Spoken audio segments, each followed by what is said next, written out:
बिस्मिल्लाहिर्रहमानिर्रहीम। Hello guys, welcome to my channel UK explore with Waqar.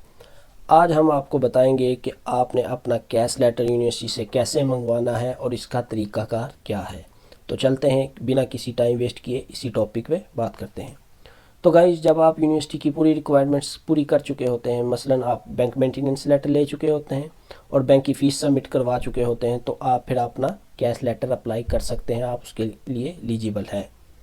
Some time इस तरह होता है कि आप जब कंसल्टेंट से कहते हैं कि आपने मेरा कैश लेटर अप्लाई कर दिया है, तो उसकी रिक्वेस्ट डाल दी है, तो कंसल्टेंट आपसे कहता है जी मैंने आपका ये काम कर दिया है। हालांकि गाइज इस तरह नहीं होता, क्योंकि पाकिस्तान में बैठे बहुत सारे लोग इस तरह काम कर रहे हैं कि आप जिस कंसल्टेंट से काम करवा रहे हो वो किसी और कंसल्टेंट के साथ कांटेक्ट में हो, और वो वाला कंसल्टेंट जो है वो ब्रिटिश में या बरतानिया में बैठा जो हो किसी के साथ काम कर रहा हो जो यूनिवर्सिटी के साथ डायरेक्ट होता है।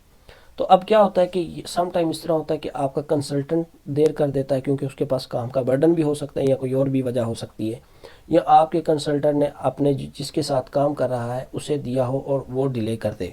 अगर दोनों बंदों में से कोई डिले ना कर रहा, तो जो यूनिवर्सिटी का डायरेक्ट एजेंट है जो यूके में या किसी कंट्री में और में बैठा है या इवन के पाकिस्तान में ही बैठा है, वो डिले कर दे। तो ये एक चैन होती है, दो बंदों की या तीन बंदों की या एक बंदे की, तो उनमें किसी न किसी तरीके से आपका कैश लेटर डिले हो जाता है। तो आपने इस पे परेशान नहीं होना। आपने 2-3 दिन का वेट करना है। अगर आपका कंसल्टेंट कहे कि आपने कैश लेटर आपका रिक्वेस्ट कर दिया है, अप्लाई कर दिया है, तो आपने क्या करना है, यूनिवर्सिटी को डायरेक्ट मेल करनी है।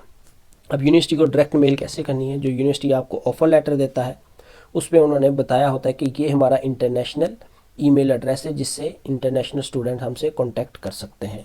तो आपने वो मेल एड्रेस लेना है, और ऑफ़र लेटर के ऊपर आपका नाम के साथ एक रेफरेंस नंबर लिखा होता है जो आपको यूनिवर्सिटी रेफ़र करती है। तो आपने मेल पे जाके यूनिवर्सिटी को मेल लिखनी है, वो रेफरेंस नंबर बताना है और बताना है कि मैंने फ़लाँ डेट को जो है वो अपना कैश लेटर अप्लाई कर दिया है, तो आपने मेरा अभी तक कैश लेटर जारी नहीं किया, या मेरा प्रोसेस कैश लेटर का कहाँ तक पहुँचा है। तो यूनिवर्सिटी आपको बता देगी कि आपका कैश लेटर ऑफ़र हुआ है, ये रिक्वेस्ट उसकी की गई है या नहीं की गई। अगर तो आपको नहीं की गई कैश रिक्वेस्ट, आप अपने कंसल्टेंट को बताएं कि मैंने यूनिवर्सिटी को मेल की थी, तो यूनिवर्सिटी ने तो मुझे ये मेल कर दी है कि आपका कैश लेटर जो है वो तो रिक्वेस्ट ही नहीं किया। तो इससे क्या होगा, कंसल्टेंट के कान खड़े हो जाएंगे, तो वो आपका प्रोसेस जो है वो जल्दी से स्टार्ट करेगा।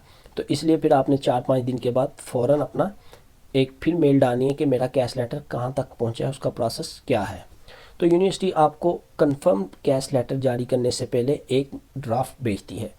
उस ड्राफ्ट में क्या होता है कि आपने चेक करना होता है कि आपका नाम, आपकी जो वल्दियत है और आपका एड्रेस, ईमेल एड्रेस वगैरह वगैरह हर चीज़ करेक्ट है। अगर तो एवरीथिंग इज़ ओके, तो आप यूनिवर्सिटी को मेल कर दें everything is okay, thank you. तो यूनिवर्सिटी आपको अगले दिन या उससे अगले दिन कंफर्मेशन की मेल भेज देगी और आपका कैश लेटर जारी कर देगी। और अगर इसमें करेक्शन रिक्वायर्ड है तो फिर वो 1-2 दिन लेगी आपकी करेक्शन करने के लिए। कैश लेटर से मुराद ये है कि कंफर्मेशन एक्सेप्टेंस स्टडी, और यूँ समझ लें ये आपका आधे से ज़्यादा वीज़ा है। अगर यूनिवर्सिटी ने कंफर्मेशन दे दी तो एम्बेसी तकरीबन आपको 95% आपकी कंफर्मेशन कर देती है।